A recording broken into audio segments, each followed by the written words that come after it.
A paz do Senhor esteja com todos. Quem aqui está feliz com Jesus? Vamos ouvir a palavra de Deus. Se você trouxe a Escritura Sagrada, pega por favor. Abra na carta de Paulo aos Romanos. Carta do apóstolo Paulo aos Romanos. Abra no capítulo de número 8. E nós vamos ler o que está escrito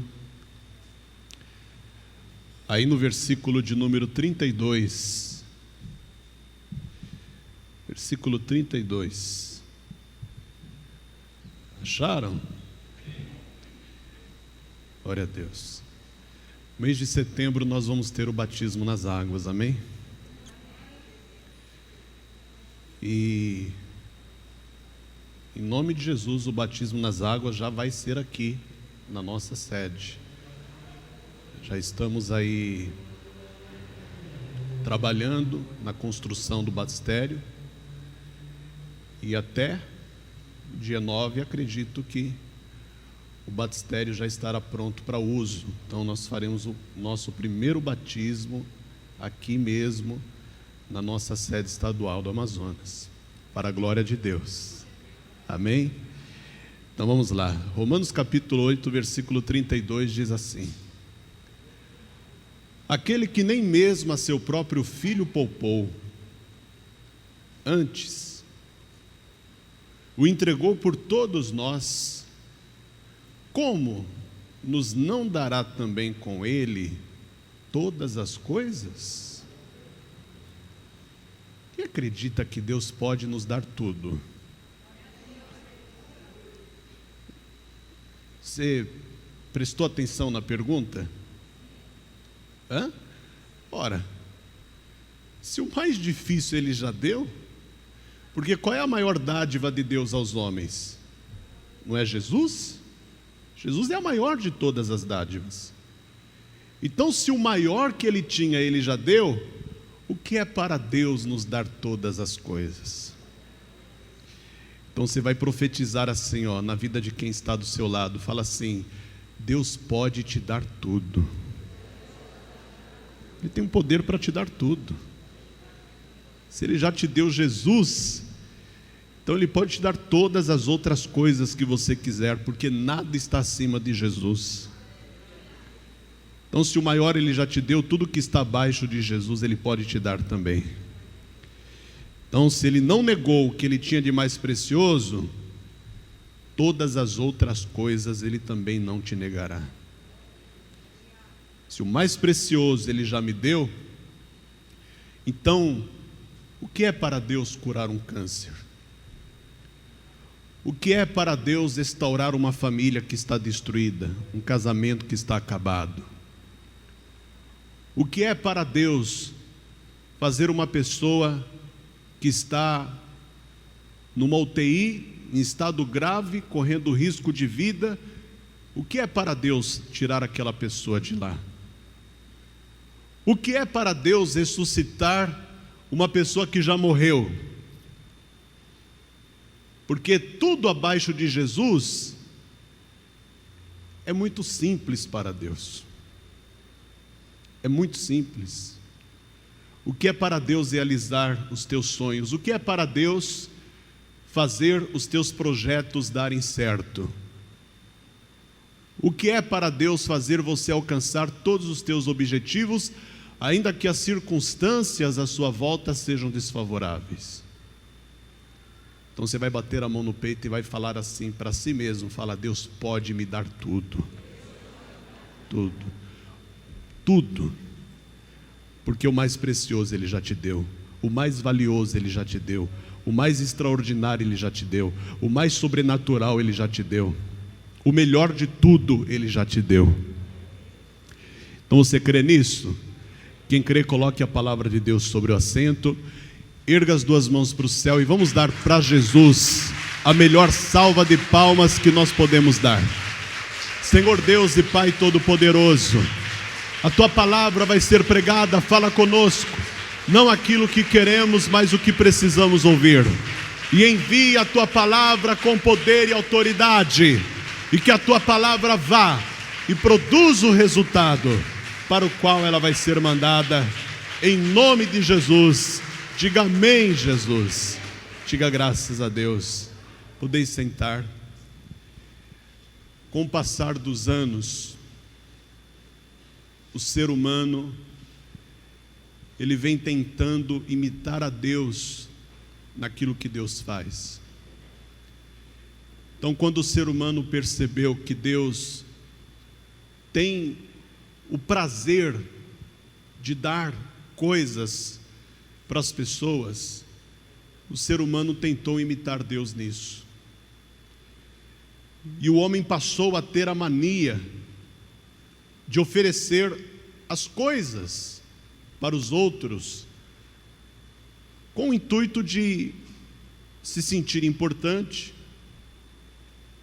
e outros até com uma simples intenção de ajudar. Porque às vezes dar algo para alguém faz você se sentir importante. Quando você dá algo para alguém, você se sente importante. Mas às vezes isso não é o seu objetivo. O seu objetivo é simplesmente ajudar.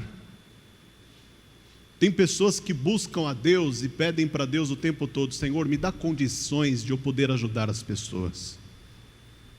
Tem gente que o propósito da vida dela é esse.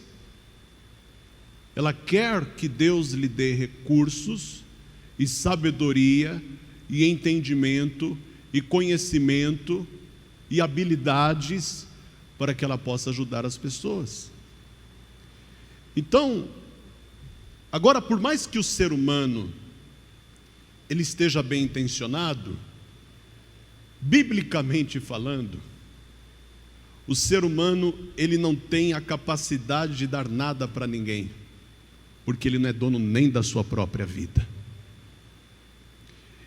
E só para a gente refletir sobre isso, eu gostaria que você localizasse aí na sua Bíblia o Evangelho de Marcos. Você vai abrir lá no capítulo 6 do Evangelho de Marcos,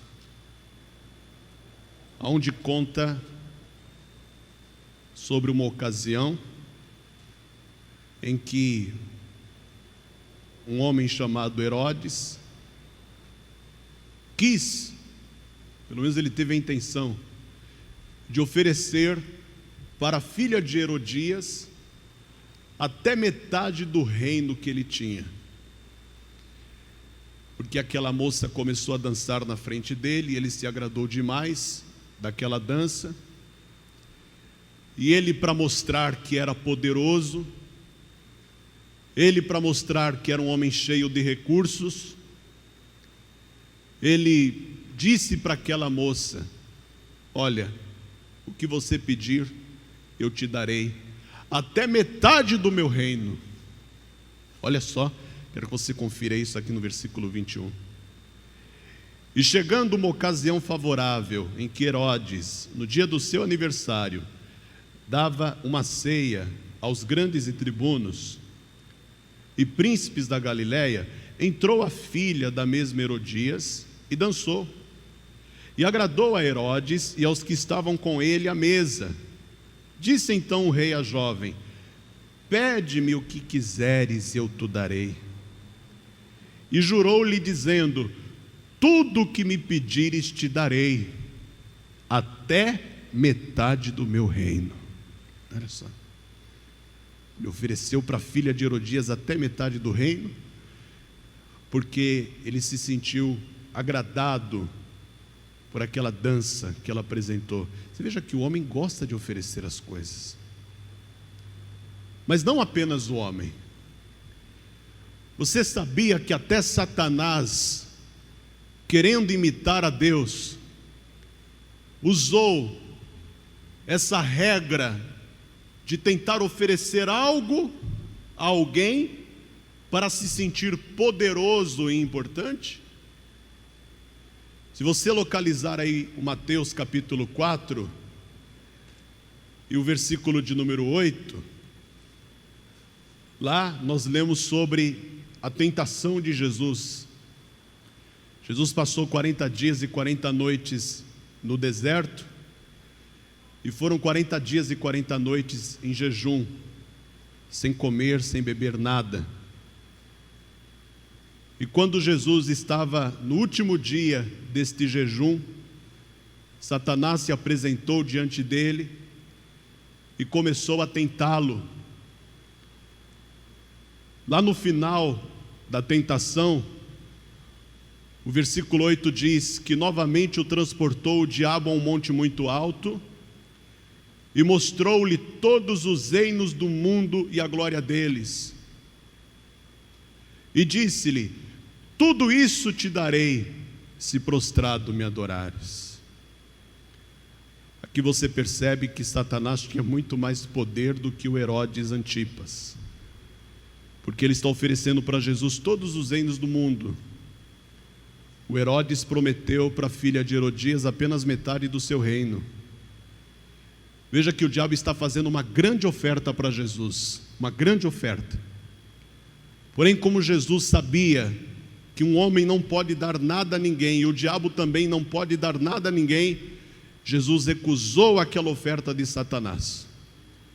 E Jesus recusa dizendo assim, versículo 10: então disse-lhe Jesus: vai-te, Satanás, porque está escrito: ao Senhor teu Deus adorarás, e só a Ele servirás. Por que Jesus disse isso? Porque Jesus sabia que Deus, Ele é o legítimo e único possuidor de todas as coisas, sejam elas no céu, sejam elas aqui na terra. Deus é o único que pode dar alguma coisa de verdade para alguém, e só Ele pode te dar tudo o que você precisa, não importa aquilo que você esteja pedindo. Diga glória a Deus. Então, só para confirmar isso, o primeiro homem que teve esta convicção de que Deus é o possuidor legítimo de todas as coisas, foi um homem de muita fé. Você lembra dele? Abraão. Então localiza aí Gênesis capítulo 14 e versículo 19, para você conferir o que Abraão discerniu a respeito de Deus. Gênesis capítulo 14 e versículo de número 19. Acharam? E abençoou-o e disse, quem está abençoando Abraão aqui é um homem chamado Melquisedeque.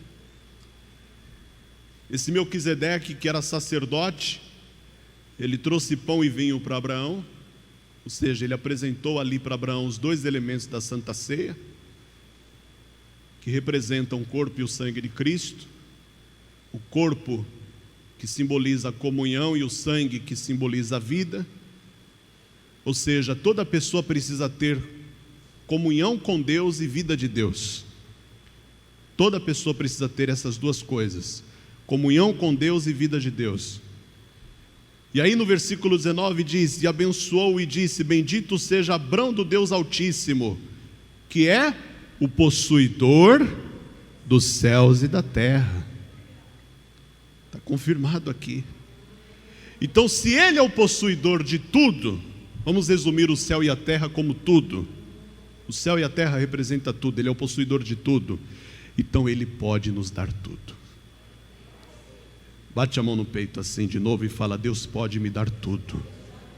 Tudo, tudo, tudo. Eu não sei o que você está precisando. Eu não sei o que está te afligindo. Eu não sei o que está tirando o teu sono. Eu não sei o que está te angustiando. Eu não sei o que está te oprimindo. Mas Deus pode te dar tudo o que você precisa para acabar com isso que você está sentindo. Diga: eu creio nisso. Vamos voltar aqui para a oferta de Satanás, quando ele ofertou para Jesus todos os reinos do mundo. Quando Jesus recusou a oferta de Satanás, o que ele demonstrou ali? Extrema fidelidade a Deus. Que veja só, Uma das maiores ambições do ser humano, se não a maior ambição do ser humano, é conquistar o mundo. A gente vê isso muito em filmes de ficção, de ação e de tantos outros gêneros. E na vida real também é assim. A gente poderia ficar horas aqui falando de pessoas que têm muitas posses, que têm poder financeiro e que têm como principal objetivo isso, conquistar o mundo. As pessoas querem conquistar o mundo. O ser humano quer isso. Ele não quer ser conquistado pelo mundo, ele quer conquistar o mundo. Quando Satanás oferece para Jesus todos os reinos do mundo, ele está tentando tocar justamente naquilo que mais mexe com a ambição do ser humano. Só que o diabo é muito burro, porque ele esqueceu de uma coisa. Jesus era 100% homem? Sim, mas ele também era 100% Deus. E as ambições de Deus nada tem a ver com as ambições do homem. O homem está interessado naquilo que perece. O interesse de Deus é naquilo que permanece. Então veja só, a extrema fidelidade que Jesus mostrou a Deus ali fez o diabo cair por terra, porque a verdadeira fidelidade é aquela que se manifesta no momento da nossa maior dificuldade.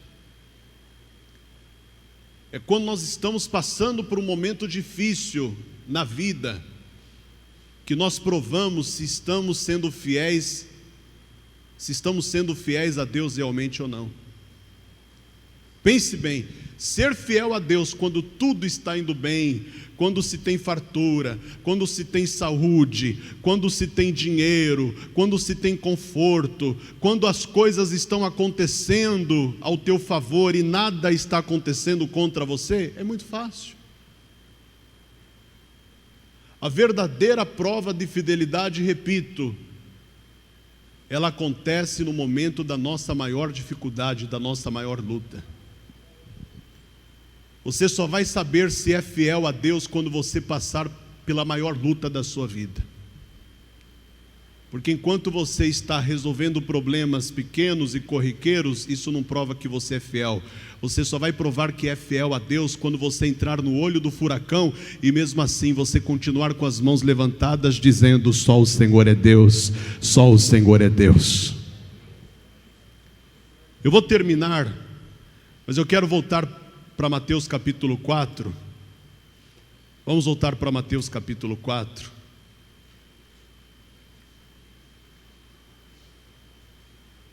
A verdadeira prova de fidelidade que nós damos para Deus é quando nós estamos enfrentando a crise e a adversidade. E foi isso que aconteceu com Jesus. Lá em Mateus 4, versículo de número 11, o fato de Jesus ter se mostrado fiel trouxe um resultado imediato. Olha qual foi o resultado. E esse é o mesmo resultado que você e eu vamos alcançar. Versículo de número 11, Mateus 4, versículo 11. Então o diabo o deixou. O que significa isso? Tudo aquilo que te aflige vai deixar você. Tudo aquilo que te atormenta vai deixar a tua vida. Tudo aquilo que te perturba vai deixar a tua vida. Tudo aquilo que faz você se sentir humilhado, fracassado, derrotado vai deixar você. Tudo aquilo que faz você sofrer vai te deixar. Então o diabo o deixou. Todas as coisas ruins vão te deixar. E eis que chegaram os anjos e o serviram. Ou seja, depois que esta aflição for embora, depois que esta dor for embora, depois que esta luta for embora, Deus vai mandar anjos do céu para te servirem. Deus vai entregar bandejas com recompensas nas tuas mãos. Deus vai mostrar para você que valeu a pena passar por tudo isso, só para alcançar aquilo que Ele te prometeu e aquilo que Ele preparou para você. Diga glória a Deus. Diga assim: eu vou sair dessa promovido. Fala: eu vou sair dessa melhorado. Fala aí, cristão mascarado. Olha que interessante. Fala comigo isso de novo: Deus pode me dar tudo, mas tem uma condição. E eu já falei a condição para você aqui nas entrelinhas. Quando Jesus recusou a oferta do diabo, o que ele demonstrou para Deus? Fidelidade. Deus pode me dar tudo, desde que eu me mantenha fiel. Lembra que lá em Apocalipse 3 está dizendo assim: ser fiel até a morte, e dar-te-ei a coroa da vida? Então, resumindo, tanto Herodes Antipas como Satanás foram dois mentirosos. Herodes, porque foi deportado pelo imperador Calígula no ano 39, juntamente com a sua mulher. Por isso ele ficou sem reino nenhum, sem poder nenhum, sem autoridade nenhuma, sem prestígio nenhum, perdeu tudo. Por que o Satanás é mentiroso? Primeiro, que ele é o pai da mentira, e a gente já sabe disso. Mas ele é mentiroso porque ele não conseguiu nem sequer administrar o seu próprio reino. E hoje, as chaves do reino de Satanás encontram-se nas mãos de quem? Do nosso Senhor e Salvador Jesus Cristo. O diabo não tem nem a chave da porta da sua própria casa. Como é que ele pode dar alguma coisa para alguém? Então, se Deus pode me dar tudo, o diabo não pode me dar nada. Vamos entender para a gente encerrar? Volta comigo para o Evangelho de Mateus. Aliás, acho que você já está aí. Mas vamos avançar lá no último capítulo, lá para o último capítulo de Mateus, que é o capítulo 28. Você tem que entender uma coisa: o homem não pode te ajudar, muito menos o diabo. O homem não pode te ajudar, muito menos o diabo. Mas eu já recebi ajuda de algumas pessoas. Não, você recebeu ajuda de Deus através de pessoas, é diferente. Amém? Porque o único que pode me dar tudo é Deus. Porque se as pessoas receberem o louvor e a honra daquilo que elas te dão, então o propósito de Deus está sendo rompido, porque toda a honra, toda a glória, todo o louvor, todo o poder, domínio e majestade pertencem a Deus. E aquele que se gloria, glorie-se no Senhor. Então, voltando aqui, por favor, Mateus 28, versículo de número 18. O único que pode te ajudar é aquele que recebeu todo o poder nos céus e na terra. Esse tem não só autoridade espiritual para te promover, como também para transformar a tua vida. Por isso está escrito assim, versículo de número 18. E chegando-se Jesus, falou-lhes dizendo: é-me dado todo o poder no céu e na terra. Todo o poder no céu e na terra estão em quem? Estão nas mãos de quem? De Jesus. Vamos para os Salmos de número 20. Pastor, o senhor falou que já estava terminando. Eu falei, né? Mas é sério, eu estou terminando mesmo. Versículo de número 7. Esse homem aqui, que escreveu esse salmo, foi o Davi, você sabe, né? Esse homem foi muito abençoado por Deus, e ele se tornou uma referência quando o assunto era guerra, porque todas as guerras que ele entrava, ele vencia. Mas por que ele vencia todas as guerras? Porque ele tinha um exército habilidoso, ele tinha homens capazes, valentes, valorosos, poderosos? Não. Porque quando Davi se tornou rei, ele continuou sendo o mesmo Davi que ele era antes de ser rei. Ou seja, ele continuou dependendo único e exclusivamente do Senhor. Ele não confiava na quantidade de soldados que ele tinha à sua disposição, nem na quantidade de cavalos, nem na quantidade de carros que estavam à sua disposição, nem na quantidade de armas que ele possuía. Olha o que ele disse aí no versículo 7: uns confiam em carros e outros em cavalos, mas nós faremos menção do nome do nosso Deus. Glória a Deus. Ou seja, os nossos carros não podem nos dar vitória. Os cavalos que nós temos, as lanças, as espadas, os escudos, a quantidade de soldados que nós possuímos, não podem nos dar vitória. O único que pode nos dar vitória é Deus. Então, enquanto eles estiverem falando do arsenal bélico que eles possuem, nós faremos menção do nome do nosso Deus. Diga: eu creio.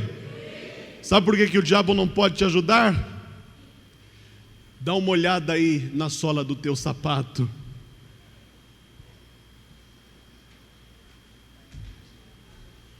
A cara do diabo está marcada aí na sola do teu sapato. Ele está debaixo dos teus pés. Ele não tem poder nenhum contra você, e ele não tem poder nenhum para te dar qualquer coisa, seja ela qual for. Então tudo que você quer, tudo, eu vou terminar, só Jesus Cristo pode te dar. E ele garantiu isso 3 vezes. Vamos só ler essas 3 vezes que ele deu essa garantia e vamos encerrar. Então abra por favor o Evangelho em João capítulo 14. Jesus vai dar 3 garantias de que tudo que você quiser, com ele você vai ter. Ele vai dar 3 garantias. A primeira, nós vamos ler em João capítulo 14, versículo 13. E tudo, veja se está igual aí na sua Bíblia. Confere, está igual? Então vamos lá. E tudo quanto pedirdes em meu nome, eu o farei. Tudo, tudo. Capítulo 15, versículo de número 16. Capítulo 15, versículo 16. Esse aqui é bem conhecido, hein? Não me escolhestes vós a mim, mas eu vos escolhi a vós e vos nomeei para que vades e deis fruto, e o vosso fruto permaneça, a fim de que tudo quanto em meu nome pedirdes ao Pai, Ele vos conceda. Diga: Deus pode me dar tudo. É a segunda garantia. A terceira garantia está aí em João capítulo 16. Coincidência ou não, ele deu essa garantia em 3 capítulos seguidos do Evangelho de João. João 16, versículo 23. E naquele dia, nada me perguntareis. Na verdade vos digo que tudo quanto pedirdes ao meu Pai em meu nome, Ele vô-lo-á de dar. Então aponta aí para quem está perto de você ou distante e fala assim: só Jesus pode te dar tudo.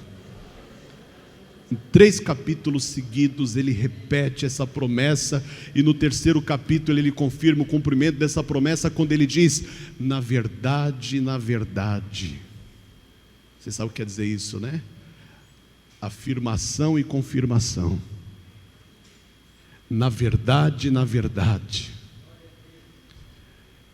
eu não sei o que você está pedindo para Deus, mas eu quero que você acredite nessa palavra que você ouviu agora, que independentemente daquilo que você esteja pedindo, Pode ser pequeno, pode ser médio, pode ser grande, pode ser extraordinário. Deus pode te dar tudo. Porque aquele que nem mesmo ao seu próprio filho poupou, antes o entregou por todos nós, como não nos dará também com ele todas as coisas? Se coloque de pé no seu lugar, por favor. Vamos dar uma linda salva de palmas para aquele que pode nos dar tudo. Vamos aplaudir ao Senhor Jesus.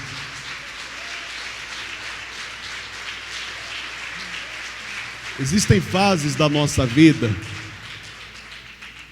onde nós temos a necessidade de pedirmos algumas coisas para Deus, para suprir aquelas necessidades daquelas fases que nós estamos atravessando.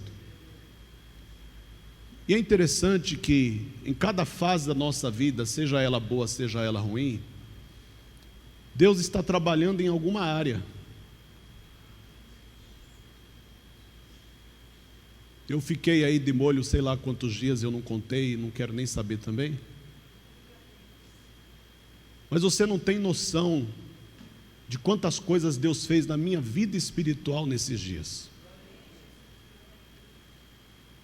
E eu entendi de perto que quando Deus permite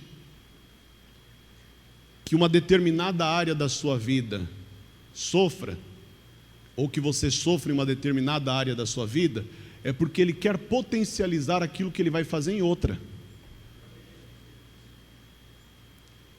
Deus me fez parar, Deus me fez pausar. Porque apesar dessa crise que nós estamos enfrentando no nosso país, eu continuei no mesmo ritmo frenético de sempre. 22 anos sem parar, 22 anos o tempo todo. Eu falei para o pastor Bruno, o médico disse para eu ficar em repouso, mas eu não sei o que é isso. Eu não sei repousar. O meu corpo pode estar deitado, mas a minha mente continua a mil. Então, às vezes Deus precisa parar você, para você prestar atenção naquilo que Ele quer fazer. Que você está fazendo tantas coisas ao mesmo tempo, que você se esquece de prestar atenção naquilo que Ele está fazendo. Porque o importante não é o que você faz, o importante é o que Deus está fazendo. Amém? Então eu aprendi, nesses dias, que nós temos que aprender a respeitar a lei da pausa. Até Deus respeitou essa lei, queridos. Deus trabalhou quantos dias? No sétimo, Ele pausou. A gente fala descanso porque descanso é uma linguagem bíblica, mas falando de um modo aqui simples, é pausa. Por que eu digo pausa? Porque depois da pausa, Ele trabalhou de novo e Ele continua trabalhando. Jesus disse: o meu Pai trabalha até agora e eu também. A Escritura diz que nós temos um Deus que trabalha por aqueles que nele esperam. Só que até o Deus que trabalha o tempo todo, Ele tem uma hora, Ele tem um momento que Ele para. Se Deus precisa pausar, você também precisa. Você tem que aprender a respeitar isso. Eu vou fazer nesse ano, eu nem sei, nesse ano não, ano que vem eu estou atrasado, hein? Eu vou fazer no ano que vem 40 anos de idade, nem parece, né? Porque eu tenho cara de 15.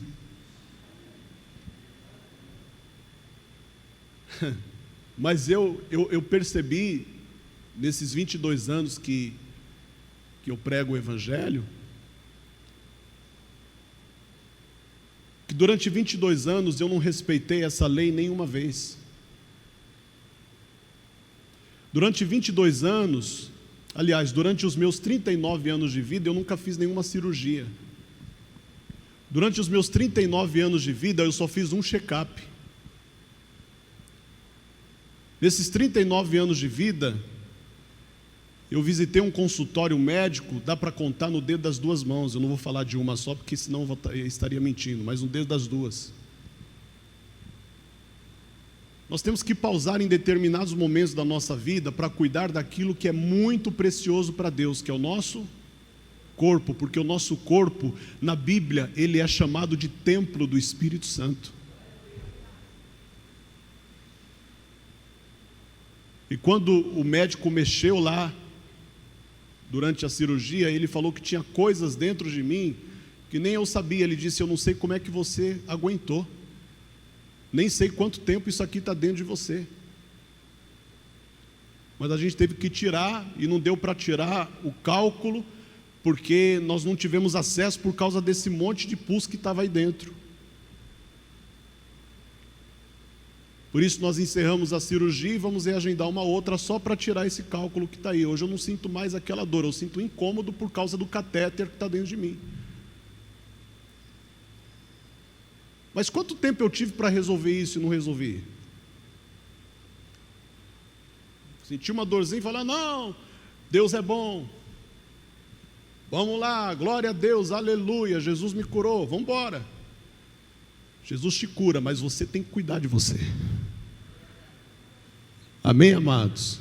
Quem entende isso aqui, diga glória a Deus. Ou seja, Deus pode te dar tudo, desde que você faça a sua parte também.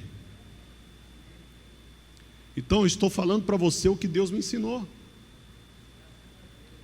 E você precisa entender a responsabilidade que você tem, não só com aquilo que Deus te deu.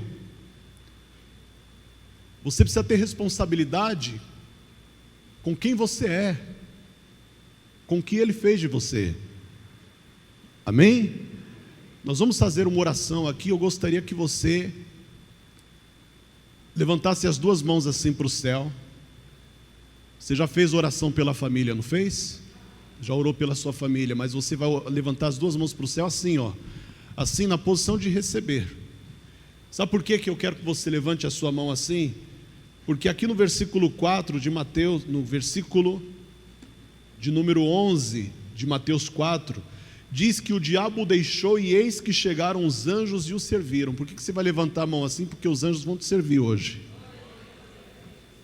Deus vai mandar anjos para te servirem. Não é para você ficar carregando tudo sozinho não, porque você não é super-homem. Não é para você levar tudo nas costas, porque você não é super-homem, você não é homem de ferro.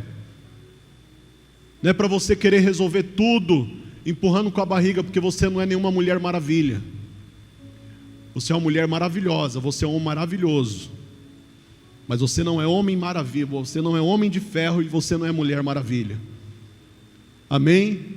Levante as mãos assim e ore assim comigo. Meu Deus e meu Pai, eu entendi que antes de o Senhor me dar tudo, eu vou precisar aprender a permanecer fiel a Ti, em qualquer momento da vida, seja ele bom, seja ele ruim.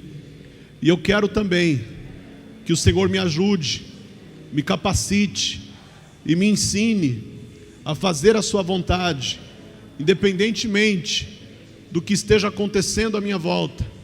Eu quero te servir, e eu quero te adorar, eu quero te louvar, não por aquilo que o Senhor tem feito na minha vida, mas eu quero fazer isso por reconhecer quem o Senhor é em mim. Eu quero fazer isso por reconhecimento da dependência que eu tenho de Ti. Eu te peço, Senhor, trabalha hoje na minha mente e trabalha também no meu coração.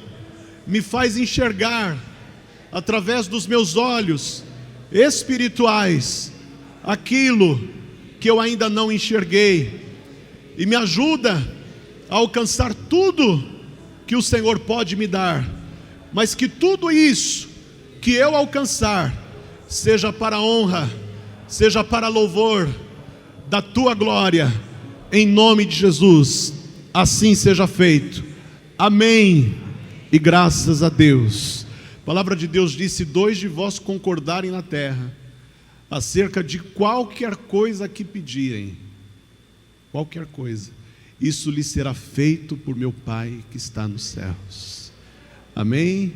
Então diga assim: Deus não vai fazer, fala, Ele já fez. Vamos aplaudir o Senhor. Glória a Deus.